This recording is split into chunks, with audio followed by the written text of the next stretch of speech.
오랜만에 인사를 드리게 된 고결입니다.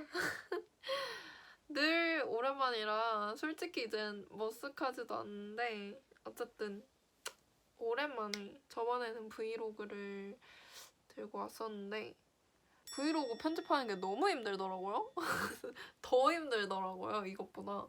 그래가지고 나는 책 리뷰가 딱이다 라고 생각을 하면서 책 리뷰를 하나 더 가지고 왔는데요. 이번 거는 좀 새롭게 책을 추천하는 이유를 말씀을 드리기보다는 이 책이 왜 의미가 있는지를 좀 말씀을 드리고 싶고 그래서 가지고 온 책입니다.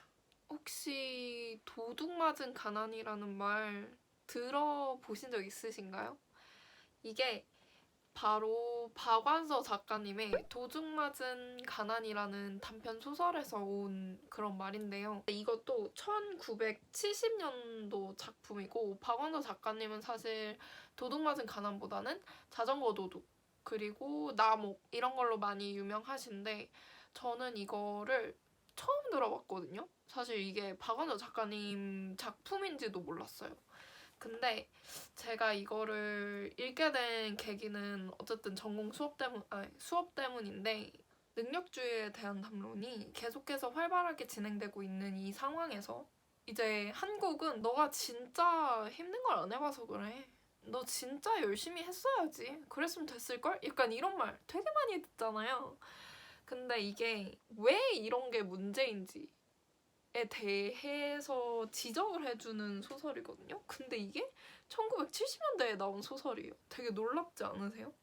저는 그래서 이거를 읽을 때 사실 되게 메타포적인 면이 엄청 많아요. 예전 소설들을 보면 되게 많은 메타포들을 이렇게 차곡차곡 집어 넣으면서 그걸로 얘기를 끌어간단 말이에요. 그래서 저도 이거 처음에 읽을 때 이걸 뭐 어떻게 분석을 해야 되지? 뭐 이게 의미하는 게 뭘까를 되게 많이 고민을 하고 그걸 분석을 했었거든요. 그래서 여러분은 조금 쉽게 알고 가시라고 분석을 제가 한번 준비를 해뒀습니다. 그래서 읽고 오시면 더 좋으실 것 같아요. 10페이지도 안 되는 단편 소설이에요. 한글 A4 용지로. 그래서 되게 빨리 후루룩 읽을 수 있어요. 그래서 한번 읽고 오시면 좋을 것 같아요. 주의! 이 영상은 도둑맞은 가난에 대한 스포를 아주 많이 담고 있는 분석글입니다. 여러분 도둑맞은 가난 읽고 다시 영상으로 컴백하시면 훨씬 더 재밌게 읽을 수 있으실 거예요. 아니 보실 수 있으실 거예요. 그러면 시작할까요? 도둑맞은 가난이라고 이제 들어봤을 때 되게 역설적이다라는 생각이 좀 들잖아요. 줄거리를 한번 소개를 해볼게요. 여러분들이 읽었다는 전제 하에 모든 내용을 다 축약을 해서 잠깐 간단하게 설명을 하겠습니다. 이게 그런 내용이에요. 로맨스 소설인데 되게 찢어지게 가난한 그런 여자 주인공이 있습니다.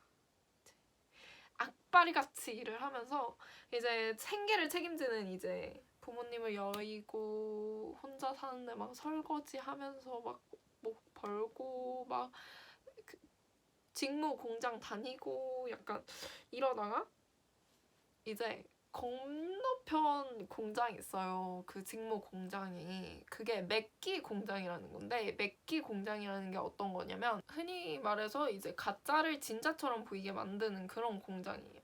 근데 그 가운데에 풀빵 가게가 있어요. 약간 포장마차처럼. 그 붕어빵 파는 그런 수레처럼. 근데 그 풀빵 가게에서 여자 주인공이 너무 배고파. 너무 배고파. 왜냐면 밥을 굶었어. 풀빵을 이제 허겁지겁 이렇게 우겨 넣고 있는데 옆에서 어떤 깔끔쟁이 재수탱이 남자 상훈이가 이제 풀빵을 손수건에 감싸서 이렇게 헙 이러면서 먹는 거예요. 그래서 여자 주인공이 처음에 생각을 했겠죠. 쟤 되게 재수없다 이러고. 근데 반대로 상우는 풀빵을 우걱우걱 먹는 이제 여주를 보고 관심이 생긴 거죠. 그래서 수작을 부려요. 어떻게 부리냐면 너 그렇게 먹으면 목 막혀. 내가 차라도 사줄까? 같이 다방이나 갈까? 약간 이러면서 해요. 근데 보세요. 여자 주인공은 돈이 없어요. 그리고 쟤도 딱 봐도 돈이 없어 보여. 근데 무슨 꼴에 다방을 간다고. 웃긴 거죠. 근데 웃기다가 어떻게 돼요? 사랑에 빠지는 거죠. 좋은 거죠. 그래서 풀빵으로 이제 사랑을 키워가다가 집을 합쳐요. 이제 여자 주인공은 마음을 먹은 거죠. 결혼을 하기로, 살림을 합치기로. 왜냐면 너무 좋아하고 그리고 자기는 가족도 없고 이제 가정을 꾸리고 싶으니까 얘를 이제 자기 남편을 삼으려고 한 거죠. 근데 되게 못 믿어요. 되게 이상한 짓 많이 해요. 밤티 행동을 많이 한다는 거죠. 근데 이제 합치자고 할 때 나 널 사랑해. 우리 살림 합치자. 약간 이러지 않고 아니 우리 둘 다 그지고 끌어안으면 춥지도 않을 테니까 연탄 값이나 아끼면서 살자 이랬겠죠. 근데 그거는 사실 그거잖아요. 사실 그냥 거칠애고 그냥 같이 살고 싶으니까 그런 거잖아요. 근데 그 남자가 같이 살다가 갑자기 안 보이는 거예요. 실종이 된 거예요. 한 달이 지나도 안 와. 그럼 어떡해. 막 어디서 죽었나? 이 생각을 할 거 아니에요. 그래서 막 찾아다니다가 결국 포기를 하려는 그 순간 그 남자가 멀끔한 양복을 입고 완전 깔끔쟁이가 돼서 나타나요. 근데 그때 여주는 뭐라고 생각을 하겠어요? 쟤 도둑질했나 봐. 쟤 강도질해서 지금 그거 갖고 온 거야? 이랬겠죠. 알고 보니 자기가 재벌 2세고 아빠가 서민 체험을 보냈다는 거예요. 그 맥기 공장으로. 어이가 없잖아요. 근데 남주가 이렇게 말을 해요. 약간 싸가지 캐 남주인가 봐요. 막 그 아버지가 이게 교육이 효과가 있다고 생각을 했는지 기분이 좋아 보이시길래 네 이야기를 꺼냈었다. 네 이야기를 어떻게 꺼냈냐면 연탄값 한 장 아끼겠다고 그 남자를 이불 안으로 끌어들이는 그런 여자가 있다고 얘기를 드렸다. 그랬더니 아버지가 흥미를 가지시더라. 그래서 너 우리 집안 가정부로 일하면서 뭐 잘하면 뭐 야학도 보내주고 이럴 수 있으니까 너 당장 이제 짐 싸서 내일 같이 가자 이렇게 한 거예요. 그러니까 이거 딱 보면 뭔가 길라임 이러면 생각 안 나. 길라임 김주원 아니면은 뭐 구준표 금잔디 약간 이런 느낌. 그리고 완전 신데렐라 스토리잖아요. 그러면 사실 드라마였으면 솔직히 따라가서 막 부자 되고 아내 되고 막 이랬을 텐데 여기서는 여주가 고래고래 소리를 지르면서 저리 꺼져 이래요. 상훈이가 이제 완전 미친 거지 이러면서 그냥 가요. 그러고 끝이 나요. 그러고 나서 그 상훈이가 사라지고 나서 가난을 도둑 맞았다. 나는 가난을 부자들이 가난까지 노릴 줄 몰랐는데 가난을 도둑 맞았다라고 얘기를 하는 거죠. 근데 여주는 상훈의 이런 행동을 가난 장난이라고 부르는데요. 이게 상훈의 행동에 엄청 배신감을 느껴요. 근데 왜 배신감을 느낄까? 신분 상승의 기회 아닌가? 이런 생각이 들잖아요. 로또 맞은 것 같고. 근데 여기서 말하는 가난이 뭘까? 바로 가난한 자들의 노력인 거죠. 소설에서는 크게 두 가지 상징물이 가난으로 계속 비유가 되는데요. 바로 냄새. 하나는 냄새, 그리고 두 번째는 생선입니다. 우리가 일상생활에서 오래도록 지속되고 축적되는 냄새를 채취라고 하죠. 그리고 채취는 어떤 환경에 노출이 되었는지를 보여주는 증거이기도 해요. 왜냐면 그게 오래오래 축적이 돼야 되니까. 근데 주인공은 어디서 일했냐? 연탄을 굽는 데가 바로 옆에 있는 설거지 방이었어요. 그래서 주인공 몸에는 이제 연탄 냄새, 음식 냄새 이런 게 잔뜩 배어 있겠죠. 근데 이제 주인공은 이 냄새를 부끄러워하거나 싫어해선 안 된다라고 말을 해요. 왜냐면 엄마랑 가족들이 이 냄새가 죽기보다 싫어서 죽어버렸기 때문이라고 말을 하는데요. 가난의 냄새는 이제 지울 수 없는 낙인처럼 묘사가 되는 거죠. 근데 이거는 아마 많이 보신 메타포실 거예요. 기생충이라는 영화에도 나오고요. 그리고 화이트 타이거 이런 데도 나오는데 채취를 신경 쓰고 관리할 수 있는 시간적 여유 그리고 금전적 여유를 가지고 있는 사람들은 누구예요? 부자들이죠. 그러니까 이거를 주인공이 받아들인다는 것 자체가 본인한테는 격식이나 거칠애 보다는 오히려 생존의 무게가 더 많이 있다는 거죠. 근데 이런 주인공의 태도는 일관되게 생선이 나오는 장면에서도 계속해서 일관되게 진행이 되는데요. 주인공에게 생선은 이제 죽음으로써 모두가 다 공평해진다라는 것 때문에 위안을 주는 존재예요. 주인공도 힘들 거 아니에요. 근데 캔디도 이제 달리면서 울잖아요. 근데 주인공은 생선 가게에 가요.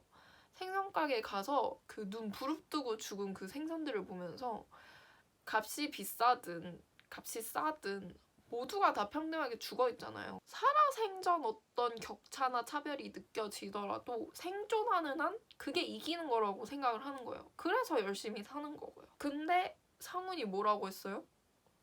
이렇게 사는 것은 부끄러운 일이야 라고 했잖아요. 부끄러움이라고 하는 감정은 인간만이 가지고 있는 감정이에요. 이제 동물은 부끄러움을 느끼지 않죠. 알몸으로 다니든 뭘 하든 사실 부끄러워하지 않죠. 중요한 건 이제 생존 자체죠.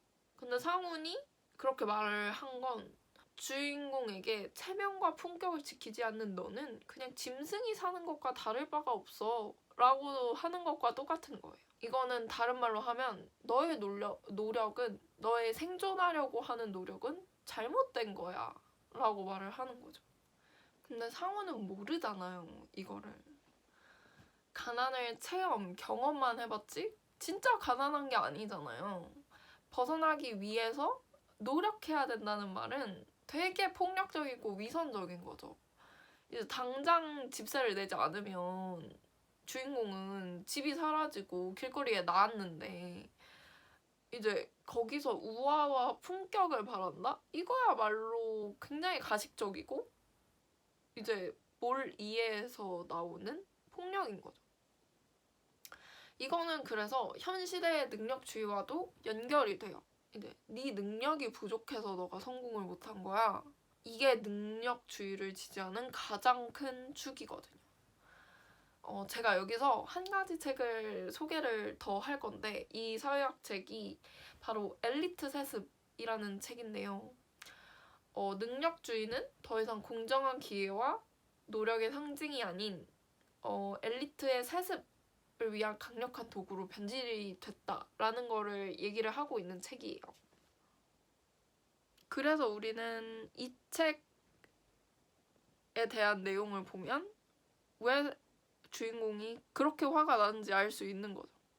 상우는 가난을 노력하면 모두가 탈피할 수 있는 것이라고 생각을 전제를 하고 있어요. 근데 그 노력이라는 게 되게 피상적이잖아요. 상훈이 관과한 건 능력주의라는 게, 그 열심이라는 게 바로 능력주의 초기에만 의미 있는 기회로 작용을 한 거죠. 과거 엘리트 귀족들은 똑똑하지 않았어요. 왜냐? 그들은 노력할 필요가 없었어. 왜냐? 천부적으로 자신은 고귀하기 때문이야.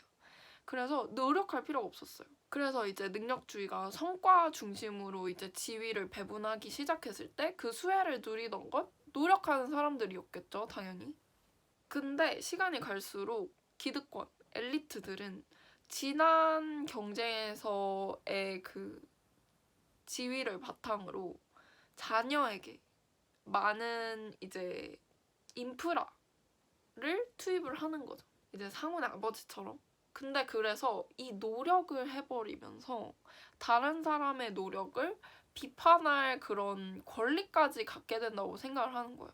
내가 가난 경험해봤는데 그렇게 사니까 너의 방식이 잘못된 거야. 내가 가난 경험해봤는데 그렇게 사니까 가난한 거야. 이렇게 말을 한다는 거죠. 상훈이처럼. 상훈이 싸가지. 근데 이게 솔직히 말하면 몇 퍼센트는 본인 기여고 몇 퍼센트는 부모님 기여다. 이런 식으로 딱딱 나눌 수가 없어요. 왜냐면 노력은 추상적이니까. 그래서 자꾸 상훈이처럼 시비를 걸 수 있게 되는 거예요. 기존의 신문제 같은 이런 불평등은 명백하게 부당한 게 드러나요. 모두가 같은 사람인데 왜 너만 지위가 높고 왜 나는 널 위해서 일을 해야 돼? 왜냐면 모두가 다 인권을 가지고 있는 사람인데? 라고 생각이 되는데 부당하다고 말할 때 반드시 반박이 들어오는 거죠. 쟤도 노력했잖아 라고. 그래서 이제 화살이 누구한테 향하냐면 주인공과 같은 비기득권층, 가난한 사람들이겠죠. 그러니까 결국에는 열심히는 서사예요. 성공에 대한 당위성일 수도 있어요. 노력했으니 성공한다. 이렇게. 근데 누구한테 그 열심히는 삶을 살아가는데 필요한 에너지. 그러니까 말 그대로 그냥 삶 자체일 수가 있다는 거죠. 계속 가난한 사람들이 왜 가난한지에 대한 문맥을 뺏어가는 거죠. 그래서 솔직히 말해서 많은 사람들이 이런 서사의 공백을 못 느끼고 이해하지 못하고 겉만 보고 판단을 한다는 거죠. 그들이 게으르기 때문에, 무식하기 때문에 라고 생각을 하게 되는 거죠. 그래서 저는 이게 1970년대에 쓰여진 소설이라도 지금 50년도 더 지났는데 점점 갈수록 심해지고 있다고 생각을 해서 가지고 와봤습니다. 제 채널이 독서 채널이다 보니까 늘 엔딩을 조금 교훈적으로 가지고 가야 된다라는 압박감이 있어요.